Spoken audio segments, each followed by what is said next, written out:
light on the affidavit of Wafula Chebukati and what they purportedly saw on television. The allegations are around what was in the meetings of 3 a.m., 2 p.m., and 4 p.m., and the alleged Serena conference. Further, my lord, the evidence from the witnesses was that there was a conspiracy between Cherera 4 and Azimio leadership, which my friend, from his political statement submissions here, is saying that my client had a preferred candidate. My lord, there is no, that is, that's evidence from the bar by a lawyer. It's not founded, it's not based on any law before you. My lord, I've set out in paragraph K of my submissions the issues that's before you, that ought, to be determined by you. I've set out 9 issues, and I'm not going to go through the 9 issues. And then the other part, my lord, is now the law. The U.S. has well-established impeachment law, my lord, and it's set out in Article 1 of its Constitution, and I've again set out the entire articles of the American Constitution. And my lord, again, in the U.S., those who are under the impeachment law, basically, is the president, the vice president, civil officers, which meant actually federal officers, and judges of the U.S. Supreme Court and the federal courts. In my submission, I've set out the process in the United States of impeachment proceedings. 1, there's an announcement of impeachment in the law house, the House of Representatives, where you announce impeachment against the president, the vice president, or government official. Then it goes to the Judiciary Committee, where they establish a prima facie case, and then they draft the articles of impeachment. Articles are drafted. Then the articles are delivered to the Senate for trial. And then at the Senate converts them into a court, into impeachment court, and the representatives from the law house are the ones who become the managers of the case. They become the prosecutors of the case to present the case. And the Senate has 2 choices, to acquit or convict. There is no other choice, my lord. In South Africa, impeachment is set out in section 194 of its constitution. And again, like ours, section 181 has the bodies that fall under section 194 of the constitution. And I've set out the articles, the constitution of South Africa in my submissions. I've extracted the parts. After after that, the constitution was passed in South Africa, and the rules were passed by parliament, not law. There's no statute in South Africa, but the parliament passed rules, impeachment rules.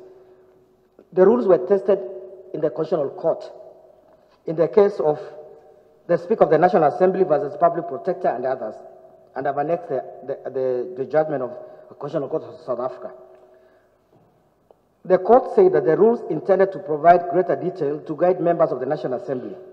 Guidance from the rules is not only beneficial, but imperative to ensure fairness and consistency. The judgment sets out that there are 17 mandatory steps in impeachment in South Africa, 17 mandatory steps. And again, the judgment sets out the steps. So, well, as I said, my lord, South Africa, US are more developed, and England, they are more developed to impeachments, processes and trial.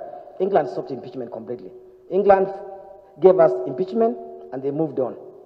It's only South Africa, US, Kenya that are still having impeachment. But England moved on from there. Again, my lord, I'm not going into those articles I've referred you to, but when you retire, you go through them. My lord, the other issue I'm dealing with is jurisdiction. Time and again, of course, I've said jurisdiction is everything. My lord, jurisdiction is determined at any point, in limine, in the middle, or at the end of trial, as long as it's determined before judgment. The case, of course, our locus classicus case of owners of motor vehicle Lillian, and the case of Mary Wambui, I've annexed them in my bundle. And again, it says clearly what the law is on jurisdiction. And again, when you retire to write the ruling, your judgment, my lord, just again deal with the issue of jurisdiction, whether you have jurisdiction based on my submissions and whether there's a petition before you. My Lord, the other issues of pleadings. Time and again, our courts have said that pleadings is everything again. Parties are bound by the pleadings. Was the petition filed before Parliament? The same petition before you? That's the question you need to ask yourself, my Lord. If the petition has changed character, then there is no petition before you. You cannot develop a new petition, new witnesses which were not before the National Assembly, new documents that were not before the National Assembly.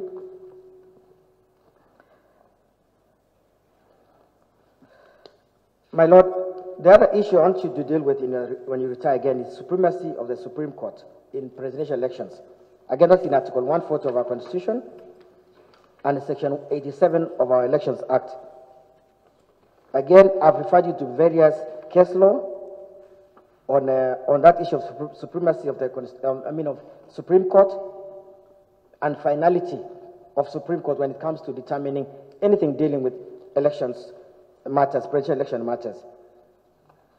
I've attached the entire judgment of the Supreme Court in E005 of 2022. My Lord, when the Supreme Court sits at the election court, it is bound by Section 87 of the Elections Act. Section 87 of the Elections Act says if election offense is established, then the court shall make determination on it and shall direct the DPP to act on it. No such determination was found by the Supreme Court that any election offense was committed by Commissioner Irene Masit. My Lord, the division of the IEBC commissioners into two groups, Cherera 4 and Chebukati 3, the Serena Conference, all those were determined in the High Court, the Supreme Court, and the court made findings on them. What Peter Munge wants you to do is to revisit, to review that, the holding of the Supreme Court. Supreme Court was very clear, my Lord, that if there was anyone of the commissioners who was wrong, then it was the chairman, giving himself powers that the Constitution did not give him. He's the only commissioner that was faulted by the Supreme Court, by name. My Lord, the Supreme Court said all that needed to be said on the events of August 15. Why the lead counsel wants you to visit the events of August 15, we may never know, or we will know one time. My Lord, the doctrine of res judicata and stare decisis is again well established in our system. Once matters are being dealt with by any tribunal, by any court, with finality, it can never be revisited, my Lord. And I've again relied on decisions from our courts and from the Supreme Court of India. In fact, India expanded the doctrine and said it doesn't have to be only the same parties before the court or before the tribunal, but the same issues. The issues of August 15, the Serena Conference, were determined by the Supreme Court. You're being asked to revisit the events, the meetings of 3 a.m., 2 p.m., and 4 p.m. and Serena Conference. All those issues were before the Supreme Court. And you're being told to revisit them again. You're being told to reopen one part, and they don't want you to reopen everything. Your Honor, don't accept the invitation by the lead counsel. If you open one part, then you'll have to open the entire judgment of the Supreme Court. Is that what you want to do? Your Honor, the issue of, then the definition of serious violation of the Constitution, gross misconduct and incompetence, again, I've set out in paragraph L of my submissions, and I've relied on case law. My Lord, in Nigeria, Supreme Court, they determined the issue in the case of Muyiwa in Akoju, page 531 to 582. And again, they defined what gross misconduct is, the law relating to it, and when it can be invoked. And the Supreme Court of Nigeria said, don't use impeachment proceedings to settle scores. The judgment of the Supreme Court of Nigeria is detailed. Remember, my Lord, our first presidential elections of 2013, our Supreme Court relied entirely on judgments of the Supreme Court of Nigeria. I'm inviting you to do the same. When it comes to impeachment, rely on the impeachment judgment of the Supreme Court of Nigeria on what the definition of those gross misconduct and the other articles. The Supreme Court, of course, I said again, it said, the Supreme Court also said, my lord, in that case, that anybody sitting on impeachment trial must be above reproach, like Caesar's wife. My lord, on incompetency, I've relied on the decision of the impeachment of a judge in America, Honorable Floyd Barber. As I said, in America, impeachment is the same for the president, vice president, and judges. Federal judges, not all judges, federal judges, and the Supreme Court judges. And the court in America say that when incompetence is alleged, the court's task is to determine whether the conduct at issue establishes that the respondent lacks the requisite ability, knowledge, judgment, or diligence to consistently and capably discharge the duties of the office that he or she holds. You've been invited again to revisit a decision of the employment court, which say that Commissioner Irene Masit contested 2017 elections, which she never did. She participated in the primaries, maybe, but that decision, the court dismissed the petition, dismissed. But lead counsel is inviting you to follow the obiter in the decision. Yet the decision dismissed the petition and found her qualified to continue serving as commissioner. You're being asked again to disqualify her based on that decision. If you disqualify her because she did not qualify allegedly to be a commissioner, that means that everything she did as a commissioner, the whole of last year, will be voided. Again, do you want to do that? You remove her because she didn't qualify allegedly because she was contesting 2017 elections, means everything that she did as a commissioner has been nullified. Again, that's a dangerous invitation you're being told to do. It's your task to do it, to decide what you want to do, my lord. That decision of Honorable Floyd Barber again was very clear on what the impeachment process, offenses. It is while someone is in office, not before and not after, while someone is in office. And again, that judge, he was overwhelmed with work. He had so much work. He made many mistakes. But the impeachment trial said there were not malicious mistakes. They were innocent mistakes. He was a human being. But he said, if you look at his conduct over time, he was a good judge. But he made mistakes. And he was acquitted in the impeachment trial. You are being asked to convict Commissioner Irene Masit on events of one day. All the witnesses, the 4 petitioners said they didn't know Irene Masit before August 15. Chebukati and the other IEBC commissioners who testified, they said they didn't have a problem with Commissioner Irene Masit before August 15. The only issue they have is of August 15. Impeachment trial, impeachment law is not about an event. It's not about one day. It's about consistency. It's about the entirety of the period. Chebukati told us he kept rewarding Commissioner Irene Masit with so many appointments. He made her sit in so many committees. She chaired so many committees. And then you're being told only one day, one event. You convict her on one day event. My lord, allegations of serious violations, gross misconduct, and incompetence to be impeachable offenses must be deliberate acts or inactions over time and not isolated incidents. There must be incidents that occurred whilst the accused was in office. So don't be invited to pick one day, events of August 15. My lord, the other issue, my submission by my lord, is the law of evidence. Is paragraph L8 in my submissions, my lord.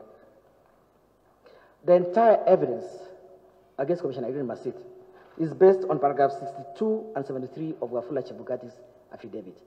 Only 2 paragraphs, paragraphs 62 and 73 of Wafula Chebukati's. My lord, I've set out again the paragraphs, and I invite you to read at them. My lord, in respect of the conference of Serena, the lead counsel relied on the TV clips which were shown here. We're not told which the person who produced them, whether he had authority, of what authority, not an employee of the lead counsel working in his office, MMC Africa. Again, my lord, I've annexed the entire case law relating to evidence under Section 106B. And you'll find, my Lord, that the evidence before you is useless, is worthless. My Lord, the issue of conspiracy. You've been told, again, by lead counsel without evidence from here, from the bar, that Commissioner Irene Masit wanted a certain preferred candidate. It was conspiracy between the commissioners and a political party. My Lord, the law relating to conspiracy has two elements, and they are mandatory. There must be agreements of two or more persons. Agreement of two or more persons. Then number two, you must prove criminal intention to execute. So there must be meeting of minds, and then there must be commitment or the conspiracy to commit the crime. My Lord, again, I've annexed the case law relating to conspiracy, both Archbold and our local case law from our Court of Appeal. My Lord, it's not enough to allege conspiracy, but the tribunal must show that Cherera 4 had common intention, that their minds were at Eden, and that they jointly conspired to subvert the electoral process.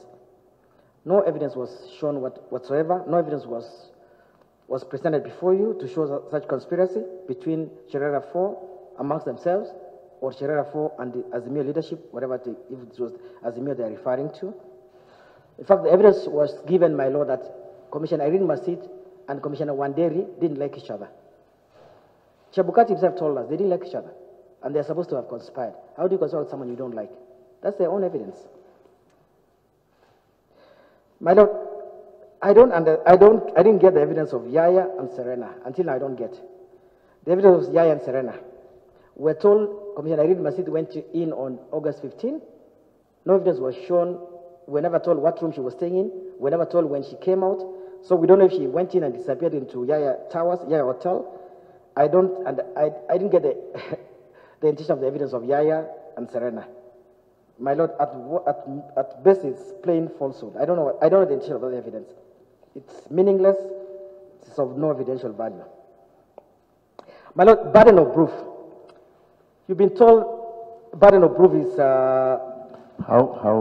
how much time do you still want? Okay, I'm about to conclude. Okay. Yeah. My Lord, you've been told about that it's prima facie, or just prima facie. And then the case law is relying on, my Lord, I've gone through them. It's on case of the Judge Mutava, and I've told you there is a distinction between trials of judges and impeachment under Article 51. There's a big difference, my Lord. And then it's relied also on a case law on an accident case, running down case claim. You cannot compare an accident claim and impeachment under this article, my Lord. Impeachment proceedings are criminal proceedings by any other name, as the outcome either is conviction or acquittal. There is no other way in impeachment trial under Article 51. You either convict or acquit. It doesn't matter the wording used by our Constitution. The law as established since 14th century. It leads to acquittal or conviction. There is no other choice. My Lord, the lead counsel had the burden to prove beyond reasonable doubt the allegations against Commissioner Irene Masit. My Lord, I've set out the case law on a burden of proof. The leading case law, my Lord, which you are well aware, is the Wilmington case versus DPP of England of 1935. It set out the minimum requirements on burden of proof in any criminal proceedings. And every court in this country, every court in the Commonwealth relies on that case. It's the classical case on the burden of proof. I invite you, my Lord, to read it. And the other case I've relied on, my Lord. My Lord, the last issue I'm relying on, not the second last issue is, my Lord, is the issue of bias. The issue of bias, again, my Lord, I've relied on 5 authorities. A tribunal sitting, a court sitting, must always reflect on the issue of bias, suo motu or at the application of any party before it. A member of a judicial body must be above suspicion, real or imagined, actual or perceived. Article 50 and Article 160 of our Constitution, my Lord, protects a party before a tribunal from any tribunal that seems to be biased. The case law I've relied on from South Africa, India, and our country sets again the parameters, my lord, that makes you reflect on the issue of bias. Does the public have confidence in the process? My lord, the last part of my submission is the evidence of Wafula Chebukati and Marjan Hussein Marjan. My lord, I've set out again the issues, but the courts, our courts, have found recently, last month only, that Marjan is unworthy as a CEO of IEBC, that he breaks the law, he acts with impunity, basically does not respect the law. And they said he took sides when the IEBC broke into Chebukati 3 and Cherera 4. The court said as a CEO, he was supposed to be impartial and he was not supposed to take sides. The court found as a fact that he took sides. And I'm inviting you, my lord, this tribunal is subordinate to the employment court, which is equivalent to the High Court. The High Court has said Marjan breaks the law, he acts with impunity. My lord, Supreme Court twice has censored Wafula Chebukati. Twice. In 2017 and in 2022. And they say he acts like a dictator. He has no power, such powers that he gave himself, acting as a supremo of IEBC. So, my lord, the issue is, again, we're told that at 4 p.m., August 15, none of the commission, not even the chairman Chebukati, knew about the results. Marjan walked in with the results, 3-page results he gave to each commissioner. We've not been told where he brought them from. None of the commissioners were involved in the process. Marjan is the one that brought the results to be announced. Was that his role to tally results, to bring results to the commissioners who didn't know anything at 4 p.m. of August 15? My lord, again. Then the other issue, my lord, all these meetings of 3 p.m., 3 a.m., 2 p.m., and 4 p.m., the IEBC Act and rules says minutes must be taken in all meetings of the commission, and the CEO must take the minutes, mandatory. I've annexed the laws, my lord, in my submissions. Marjan never took the minutes of 3 a.m., 2 p.m., 2 p.m. and 4 p.m., and they want us to believe what was allegedly said in the meetings when there are no minutes.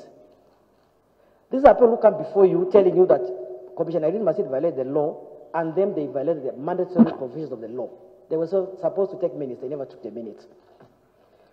My lord, you can't act on the evidence of such people who break the law with impunity, brazenly. I've annexed the decisions of the High Court, my lord, that condemned Marjan. 2023. My lord, you're being told that by the lead counsel that Commissioner Masit accepted to take bribes. That is evidence, my lord. Chebukati was present in the meeting, said she never did. In any event, my lord, we have no minutes of the meetings.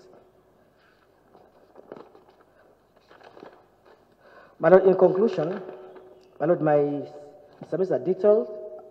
I invite you to look at my, but in submissions, my lord, number one, this tribunal is wrongly constituted. As I said, it's constituted as one body instead of being segregated, being the tribunal, the court trial, impeachment trial court, and then the independent prosecutor.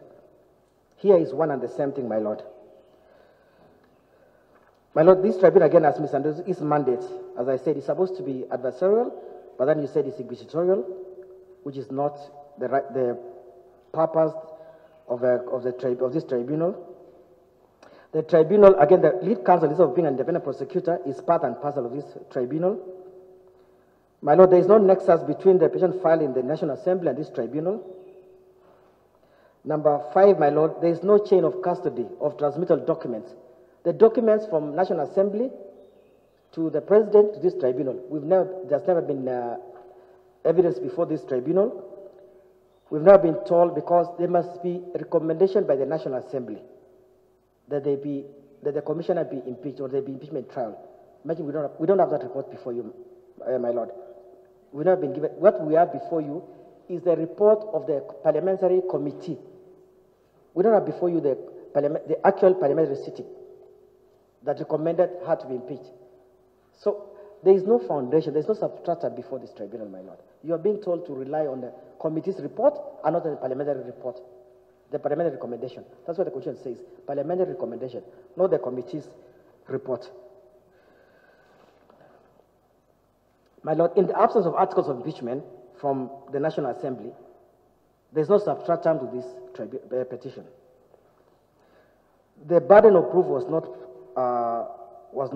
discharged by the lead counsel. The charge of conspiracy wasn't proved at all. The evidence of the TV clips is hearsay, and the hearsay, of course, evidence of the witnesses must fail. It never met the legal threshold. My lord, with tremendous respect again, and you'll see in my decisions, the case I've relied on, the tribunal must not take offense when it's being told it's biased. That's the law. It's the nature of event. It's in the course of your work. So counsel parties must always call out a tribunal for being biased or for having the appearance of bias. So I'm again inviting you to look at their own report and see whether there is bias established by this tribunal against the commissioner. And my lord, again, the evidence of Wafula Chebukati and Marjan Hussein is tainted. These are people unworthy to be witnesses. To call someone else to step down or to be convicted for breaking the law, when they are consistent serial breakers of the constitution of the law. The courts have time and again said the two are poster children of impunity. My lord, the Supreme Court in its judgment did not blame Commissioner Irene Masit of any offense, and you cannot be invited to find her blameworthy when the Supreme Court did not find. My lord, that will be dangerous. My lord, in conclusion, I want to take you back again to the times of the temple scene of John 8, 9, 11. Pharisees brought a woman who was found in an act. And my lord, the men who were supposed to be in the act of these women were not present. So they accused her of prostitution. Jesus asked them, he was without sin amongst them, to be the first to cast a stone at her. And Jesus looked down. When he looked up, none of them was there. None of the people were there, were accusing her. And Jesus said, when Jesus had lifted up himself and saw none but the woman, he said unto her, Woman, where are those thine accusers? Had no man condemned thee? He said, No man, Lord. And Jesus said unto her, Neither do I condemn thee. Go and sin no more. My Lord, Wafula Chebukati and Commissioner Marjan are basically the key accusers against Commissioner Irene Masit. They were present in these meetings, and they had to be blamed for meetings they participated in. It's like those men bring the woman to Jesus. When they were part of the act. So if there was any blameworthiness on the events of August 15, then Marjan, Gulie, Molu, and Chebukati cannot be saints. You're being invited to separate the commissioners from Irene Masit. My Lord, I have said my part. I leave it to you. You have adhered to the history, my Lord, and the commissioner and the members. This is the first impeachment trial in this country. You are laying the foundation for impeachment trials in future. You can lower the bar, you can raise the bar. It's up to you. It's up to you to decide how you want to be remembered. As courageous members of this tribunal who will set a strong foundation for impeachment trials in future, or that you run away from your responsibility. That's all. Thank you, Donald. No more than 10 minutes. Yes, I'll take less. Mr. Chair, on the scripture about Jesus, I quote from Ford that the greatest mistake is not to accept your mistakes. In this case, Commissioner Irene Masit does not realize or accept that she breached violated the Constitution and the law, notwithstanding overwhelming evidence that was presented before the tribunal. On the issue of impeachment proceedings of the President of the US and other jurisdictions, including South Africa, my respective submissions is that those authorities that was presented and the submissions on that issue is not relevant at all, with a lot of respect, because Article 251 of our good Constitution sets out clearly the process and the procedure to be followed in proceedings as the ones before this tribunal.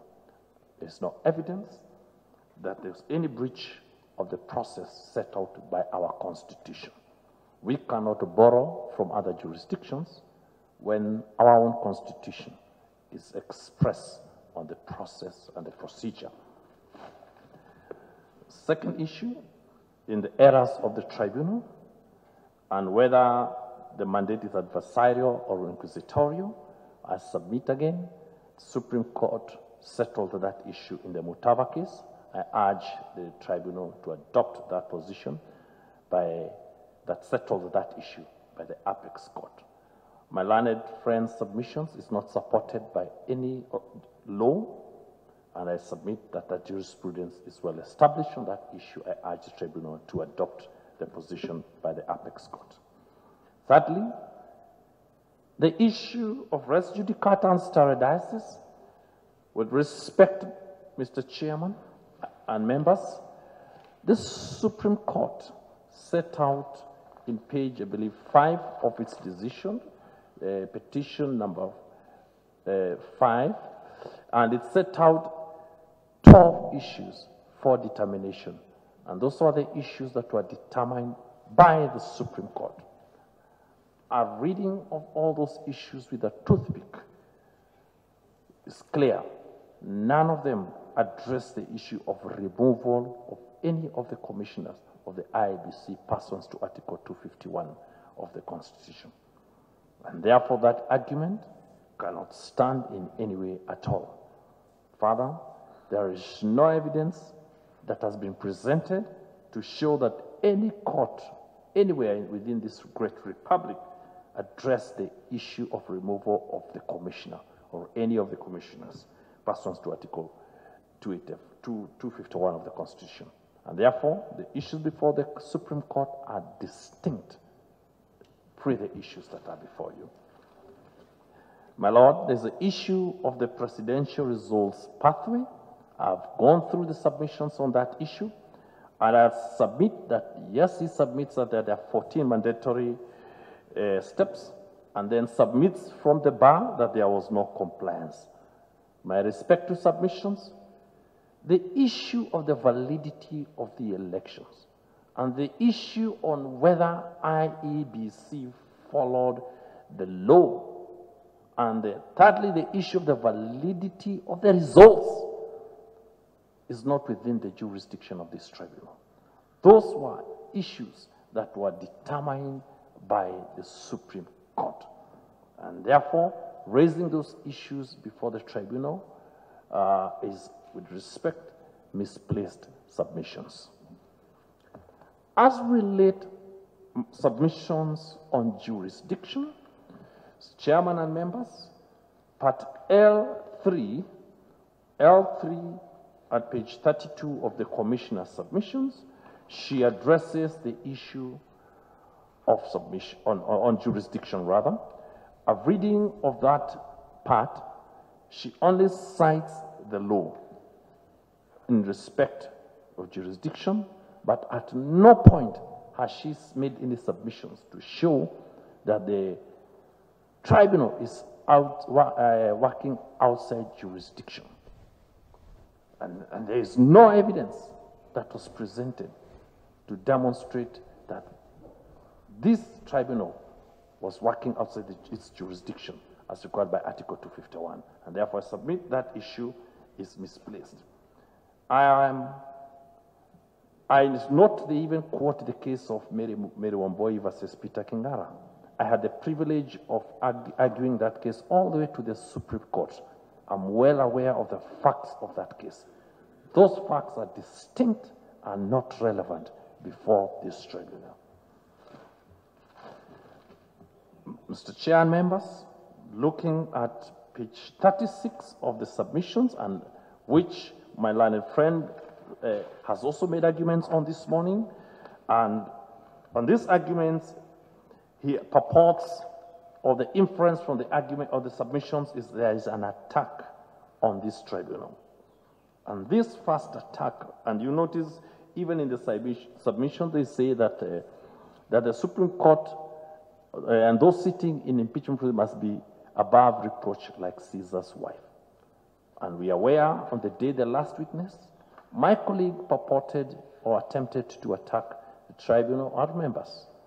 And my submission is, as counsels, either lead counsel or counsel for a commissioner, you cannot take advantage of your position and throw unsubstantiated facts to attack integrity or to make allegations of fact which are not substantiated. If my colleague wanted to do those issues, he should have taken the witness stand and presented evidence to support all what he's saying. With respect, I urge the tribunal to disregard all those submissions or intention to intimidate the tribunal with unsubstantiated facts or who is related to who is on which party. There is no evidence, no affidavit, nothing whatsoever before this tribunal. I urge the tribunal to disregard that argument. As regards incompetence, counsel also seeks to give facts from the bar. Paragraph 149, paragraph 155 of the judgment is very clear in terms of what was the holding of the court. The wise thing would have been for the commissioner to take the witness stand and give the evidence my learned friends seeks to now purport to do in terms of facts. I submit that the issue of incompetence has not been rebutted, and that evidence is not challenged in any way whatsoever. My learned friend also argues that the evidence is hearsay, before presented was hearsay evidence. With respect, Rule 14 of the tribunal rules are clear. The tribunal shall not be bound by strict rules of evidence, but shall be guided by the rules of natural justice. The evidence of Mr. Wafula Chebukati and the evidence of two former commissioners and the evidence of the current CEO of IEBC was primary evidence, not secondary evidence. It cannot be equated as hearsay. They were present, they saw what happened, and they corroborated each other in terms of the allegations that we've presented and before you. They cannot be said to be hearsay evidence. The wise thing would have been for the commissioner to take the witness stand and rebut. She did not rebut any of those evidence of fact, however serious they are, and therefore they were not hearsay, and we submit they are unchallenged. He further submits that the evidence, there was evidence from Yaya and Hotel and Serena, and we also reiterate on this issue, the commissioner did not rebut the evidence on that, on what occurred in those places. Did not rebut the evidence that there was meetings with part of the political players from one political divide, and that evidence was presented. She did not rebut it. And it is our respective submissions that evidence. But with tremendous respect, there was no evidence like there was a meeting between her and the people from our side. Evidence was led to show that the vehicles went in. No evidence was shown that there was a meeting, my lord.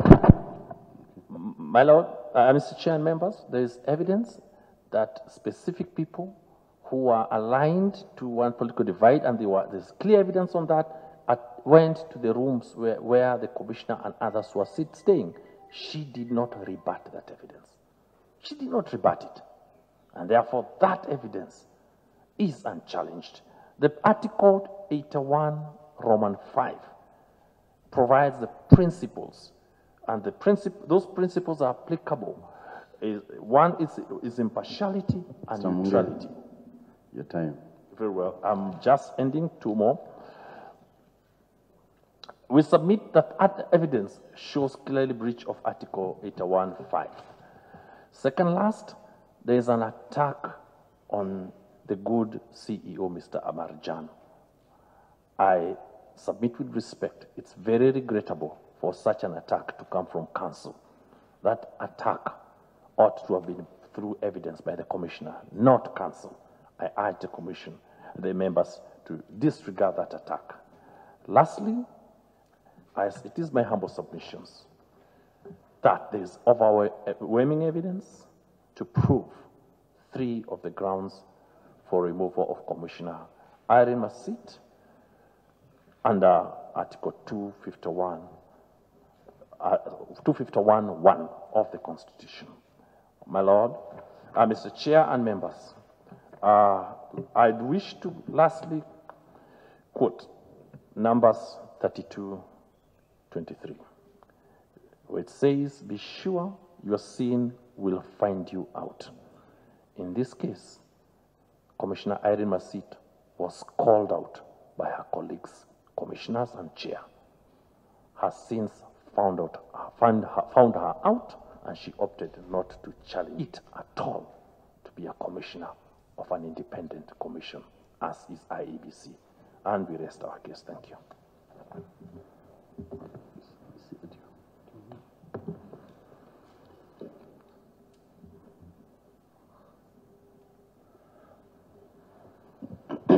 Thank you, learned counsel, Mr. Munge and Mr. Donald, to sit through these proceedings. I want to thank lead counsel and your team. I want to thank the secretariat. Thank the press for making sure that at the point when we were being sworn that we would follow these proceedings. I think we've done that, and the press consider the evidence that was before us, tendered before us, consider the submissions, consider the law, and consider the Constitution, and find out what kind of recommendation we will give to the appointing authority in relation to the task that was given to us through the appointment. Yes, council asking us to deal with our conscience in this matter. I think on our part, we consider that every criticism that there was, democracy, the rule of law, and all the attendant, they are usually work in progress. And so it is in that light that we take whatever there is that has been said about this tribunal. We wanted it to be participatory, and so every comment that has been made has been part of that public participation in just making us arrive at what we hope will be a reasonable conclusion. So we will retreat. The work of Commissioner Munge and the work of Donald ends here in this room. We wish you well in your future undertakings, because you play no other role. But we thank each one of you for enlightening us on the many issues that confronted us. We wish you well. Thank you. We thank. Date for judgment. You haven't told us when we're coming back for judgment. The law, the Constitution, and everything else says that we report to the appointing authority. I don't think it says that we come here and we tell you what our recommendation is going to be. And I'm not inviting any argument on that, unless you want to thank us. No, we wanted to thank the chairman. We thank members for indulging us and being patient with that, and thank Mr. Donald Kilcoril. I think we've conducted ourselves professionally. We thank you all. Thank you.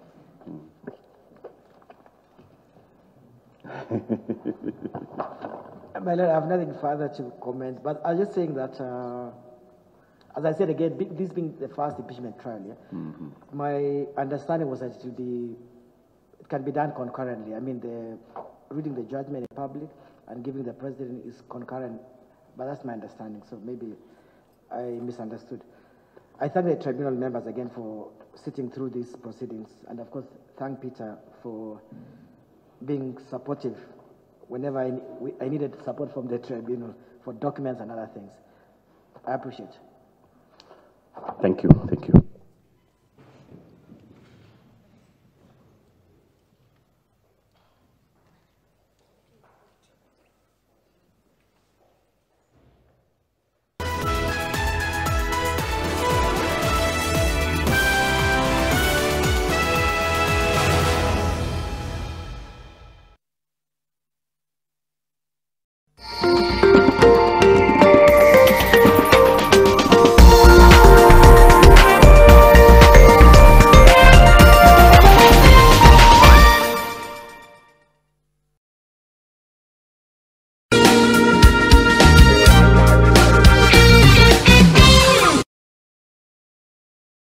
Jik cleans and kills 99.9% of illness-causing germs and COVID-19 in your home.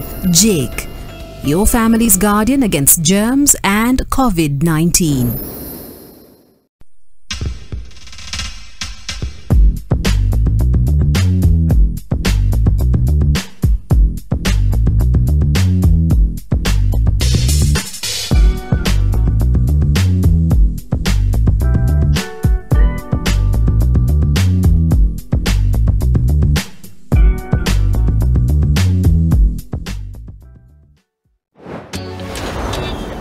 Get 2 months of Showmax for the price of one? What? So subscribe now to get 2 months from only 300 shillings for a limited time in a gift Showmax.